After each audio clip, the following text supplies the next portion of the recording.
बच्चों, आज के क्लास में आपका पुनः स्वागत है। आज के क्लास में हम लोग अध्याय 1 वास्तविक संख्या के अंतर्गत प्रश्नावली 1.3 का सॉल्यूशन जानेंगे। तो आज का टॉपिक है अपरिमेय संख्याओं का पुनर्भ्रमण। चूंकि अपरिमेय संख्या के बारे में आपने पिछली कक्षाओं अर्थात क्लास 9 में भी विस्तृत रूप से जानकारी प्राप्त किया था और पुनः आज हम लोग क्लास 10वीं में भी अपरिमेय संख्या को सिद्ध करना जानेंगे। इसलिए इस टॉपिक का नाम है अपरिमेय संख्याओं का पुनर्भ्रमण, यानी फिर से हम उसका परिभ्रमण कर रहे हैं, फिर से उसके बारे में हम अध्ययन कर रहे हैं। इसलिए इसका नाम है अपरिमेय संख्याओं का पुनर्भ्रमण। एक बार जान लें आप लोग, अपरिमेय संख्या आपको हमने बताया था कि वैसी संख्या जो रूट के अंदर हो लेकिन उसका परिपूर्ण वर्गमूल संभव न हो, अपरिमेय संख्या कहलाती है। एग्जाम्पल के लिए √3 किसके अंदर है? रूट के अंदर है। √3 का परिपूर्ण वर्गमूल संभव नहीं है, ये अपरिमेय संख्या होगा। √5 किसके अंदर है? रूट के अंदर है। 5 का परिपूर्ण वर्गमूल संभव नहीं है, ये क्या आ जाएगा? अपरिमेय संख्या होगा। √7 किसके अंदर है? रूट के अंदर है। 7 का परिपूर्ण वर्गमूल संभव नहीं है, इसलिए यह अपरिमेय संख्या है। अब बताइए, क्या √4 अपरिमेय संख्या होगा? √4 अपरिमेय संख्या नहीं होगा। क्यों? क्योंकि भले ही 4 रूट के अंदर है लेकिन इसका परिपूर्ण वर्गमूल संभव है। 4 का परिपूर्ण वर्गमूल क्या होगा? 2 हो जाएगा। इसलिए √4 आपको कौन संख्या है? परिमेय संख्या है। इस तरह से आप देखेंगे कि रूट के अंदर अगर कोई संख्या है और उसका वर्गमूल परिपूर्ण वर्गमूल संभव नहीं है, तो ये सभी संख्या क्या हो जाएगा? अपरिमेय संख्या हो जाएगा।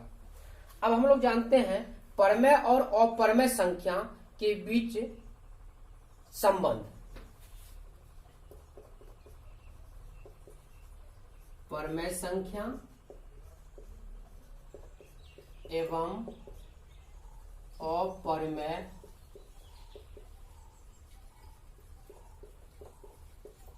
संख्या के बीच संबंध। देखिए, पहला संबंध, एक परिमेय संख्या और एक अपरिमेय संख्या का योग अपरिमेय संख्या होता है। यानी एक परिमेय संख्या और एक अपरिमेय संख्या का योग क्या होगा? अपरिमेय संख्या। एग्जाम्पल के लिए 6 एक परिमेय संख्या है और √2 एक अपरिमेय संख्या है। इससे आपको 6 + √2 प्राप्त होगा। यानी 6 में √2 को जोड़ेंगे, यानी परिमेय में अपरिमेय को जोड़ेंगे, क्या होगा? 6 + √2। 6 + √2 क्या हो जाएगा? एक अपरिमेय संख्या होगा। दूसरा संबंध देखिए, परिमेय संख्या और अपरिमेय संख्या का अंतर।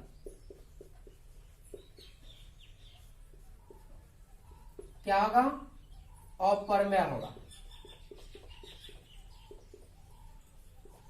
जैसे 3 - √5, ये क्या होगा? 3 - √5। 3 परिमेय संख्या है, √5 अपरिमेय संख्या है, तो दोनों का अंतर यानी 3 - √5 क्या हो जाएगा? अपरिमेय संख्या होगा। अब देखिए, यहां पर आप ये नहीं समझेंगे कि परिमेय और अपरिमेय, इसका मतलब अपरिमेय प्लस परिमेय भी होगा। परिमेय माइनस अपरिमेय, इसका मतलब अपरिमेय माइनस परिमेय, अर्थात परिमेय में अपरिमेय को जोड़े या अपरिमेय में परिमेय को जोड़े, परिमेय में अपरिमेय को घटाएं या अपरिमेय में परिमेय घटाएं, आपको प्राप्त संख्या जो होगा वह अपरिमेय होगा। तीसरा रिलेशन है कि परिमेय संख्या और अपरिमेय संख्या का गुणनफल अपरिमेय संख्या होता है। इसको एग्जाम्पल से समझते हैं।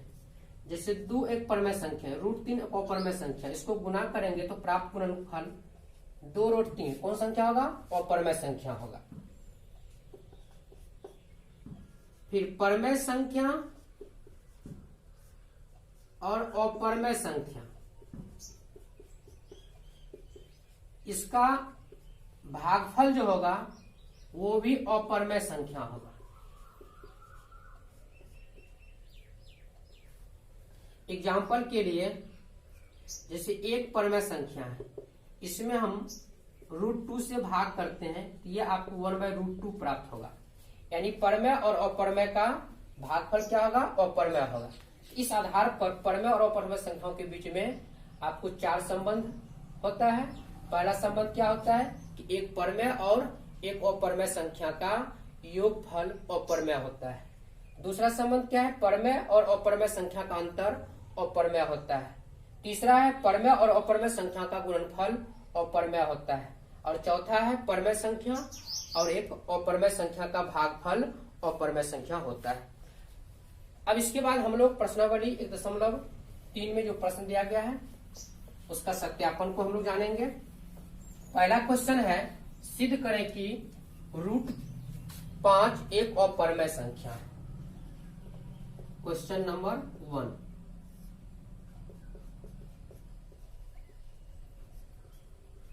सिद्ध करें कि √5 एक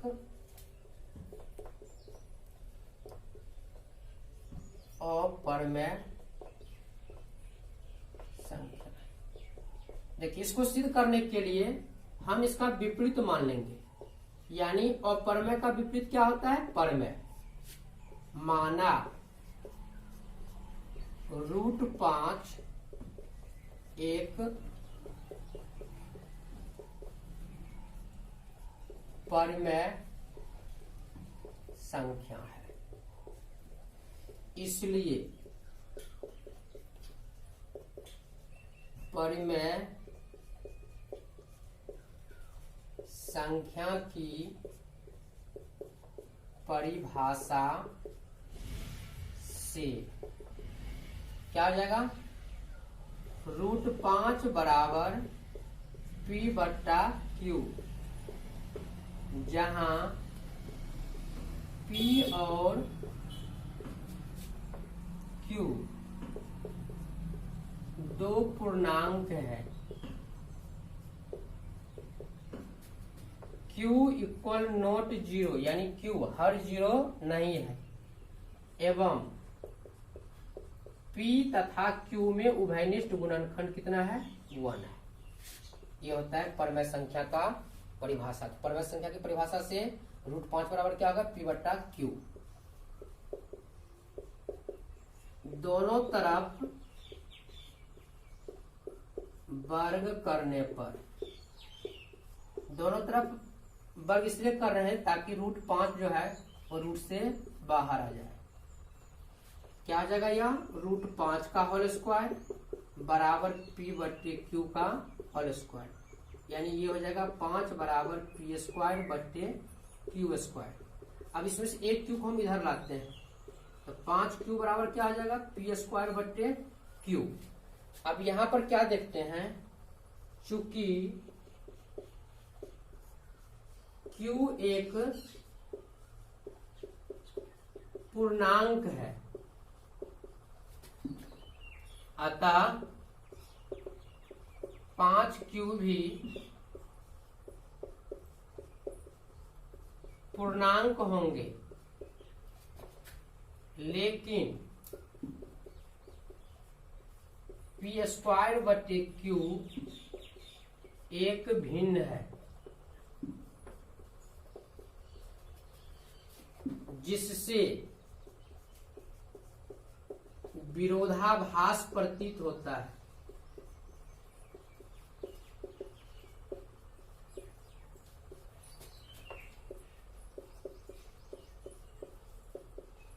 अर्थात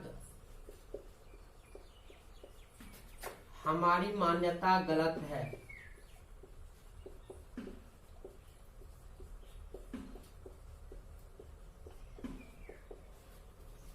अतः √5 एक अपरमेय संख्या होंगे।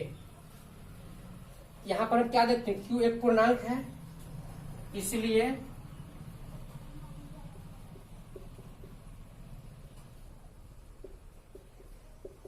पांच क्यू भी पूर्णांक होंगे, लेकिन पी स्क्वायर बटे क्यू क्या है, एक भिन्न है, जो एक दूसरे के बराबर संभव नहीं है।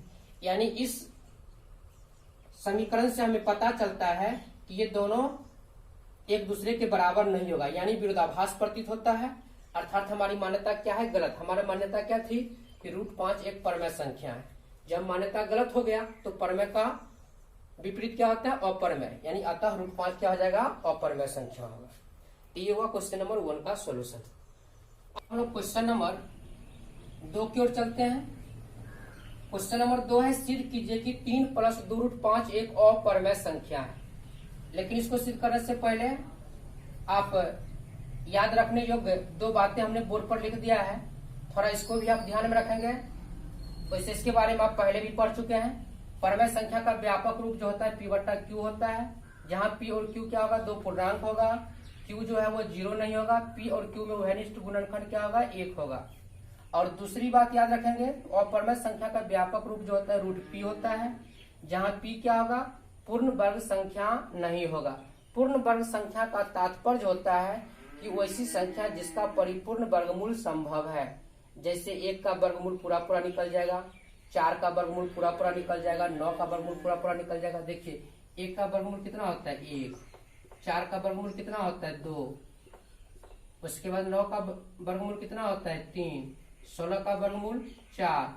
इस तरह से जिन जिन संख्याओं का पूरा पूरा वर्गमूल निकल जाएगा वे सब पूर्ण वर्ग संख्या के अंतर्गत आते हैं। तो अपरमेय संख्या का व्यापक रूप जो होता है √P होता है, जहां पर P आप ध्यान में रखेंगे कि पूर्ण वर्ग संख्या नहीं हो, यानी इसके अतिरिक्त जो भी संख्या होगा, जैसे P के जगह पर हमने 2 रख दिया जो पूर्ण वर्ग संख्या नहीं है, P के जगह पर 3 रख दिया वो पूर्ण वर्ग संख्या नहीं है, तो ये सब आपको हो जाएगा अपरमेय संख्या। यानी √2 हो गया, √3 हो गया, √5 हो गया, ये सब क्या है, अपरमेय संख्या है।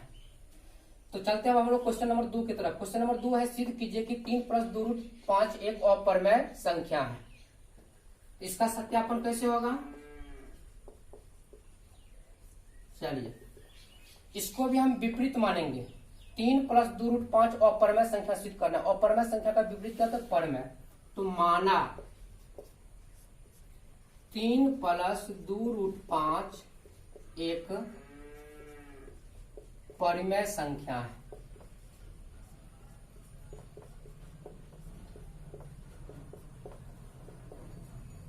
इसलिए परमेय संख्या की परिभाषा से, परमेय संख्या की परिभाषा से 3 + 2√5 बराबर क्या आ जाएगा, P/Q, जहां P और Q 2 पूर्णांक हैं, Q बराबर 0 नहीं होगा, तथा P एवं Q में उभयनिष्ठ गुणनखंड क्या है, 1 है। या अब देखिए सजातीय टर्म को हम एक साथ कर देते हैं। 3 को हम P/Q की तरफ ले जाते हैं, तो 2√5 बराबर क्या होगा, P/Q - 3, या √5 बराबर क्या हो जाएगा, P - 3Q बट्टा 2 इधर आ जाएगा, ये हो जाएगा 2Q। अब देखिए तो √5 बराबर क्या होगा, P - 3Q बट्टे 2Q। इसको देखिए सबसे पहले P/Q - 3, इसको हम बट्टा पर का जब घटाव करेंगे ये हो जाएगा P - 3Q, अब बट्टा में हो जाएगा Q, ये 2 यहाँ पर आ जाएगा, क्या होगा, P - 3Q बट्टे 2Q। अब लिखेंगे चूंकि P और Q दो पूर्णांक हैं, इसलिए P माइनस 3Q बट्टे 2Q एक परिमेय संख्या होंगे। लेकिन यहां देखिए √5 है, √5 एक अपरिमेय संख्या है, और एक अपरिमेय संख्या बराबर कभी भी परिमेय संख्या का नहीं होगा, जिससे विरोधाभास प्रतीत होता है। अर्थात हमारी मान्यता गलत है। अब देखिए हमारी मान्यता क्या था कि 3 + 2√5 एक परिमेय संख्या। जब हमारी मान्यता गलत हो गया, इसका मतलब 3 + 2√5 एक परिमेय संख्या नहीं होकर के अपरिमेय संख्या होगा। अतः 3 + 2√5 एक अपरिमेय संख्या होंगे। इस प्रकार आप सिद्ध कर सकते हैं कि 3 + 2√5 एक अपरिमेय संख्या है। अब हम लोग देखते हैं क्वेश्चन नंबर 3 का फर्स्ट। क्वेश्चन नंबर 3 है, सिद्ध करें कि 1/√2 एक अपरिमेय संख्या है। तो क्वेश्चन नंबर 3 है, सिद्ध करें कि 1/√2 एक अपरिमेय संख्या है।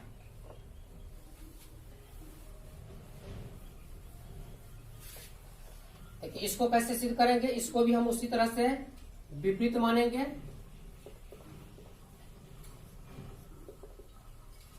माना 1/√2 एक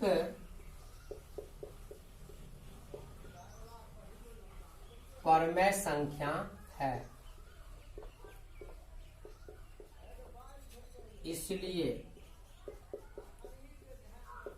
परिमेय संख्या की परिभाषा से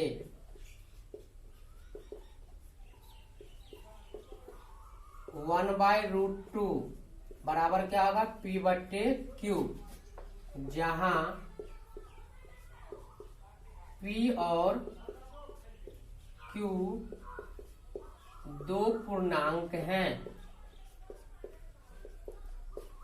Q 0 के बराबर नहीं है एवं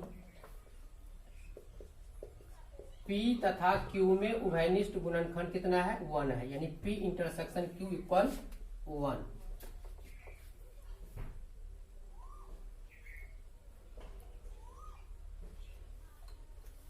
या इसको क्रॉस गुना कर लेते हैं, √2P बराबर क्या आ जाएगा, Q, या √2 बराबर क्या होगा, Q/P।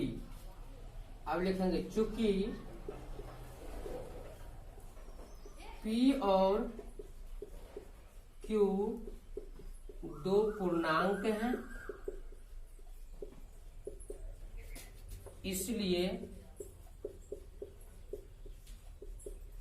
Q/P एक परिमेय संख्या होंगे।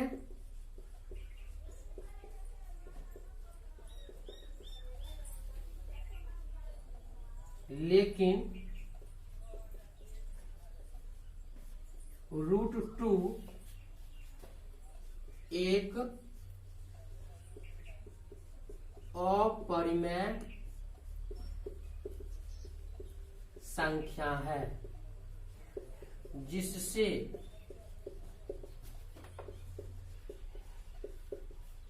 विरोधाभास प्रतीत होता है, अर्थात हमारी मान्यता गलत है। अतः 1/√2 एक अपरिमेय संख्या होंगे। तो ये हुआ क्वेश्चन नंबर 3 का सॉल्यूशन। इसी के साथ आपका प्रश्नावली 1.3 में कुल 3 प्रश्न दिए गए। क्वेश्चन नंबर 1, 2 और 3 तीनों का सॉल्यूशन देखा। क्वेश्चन नंबर 1 की तरह 3 का दूसरा बन जाएगा, क्वेश्चन नंबर 2 की तरह 3 का तीसरा बन जाएगा। तो इसी के साथ आज का क्लास आपका समाप्त होता है। धन्यवाद।